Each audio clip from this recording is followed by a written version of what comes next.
Cute. 2 months old po yan siya, guys. Yan.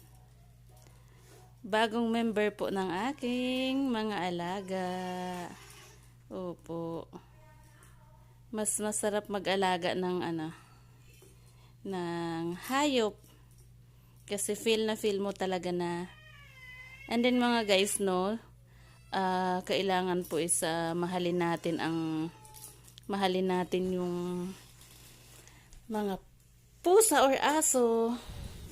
Kasi sila din po is yan, may mga buhay din po yan sila. Yan, opo. Opo. Matuto po tayong mapagmahal mga may lahim man or wala na mga pusa or aso. Wag natin silang sasaktan. May buhay din po yan. Sila yan. Bagong ampon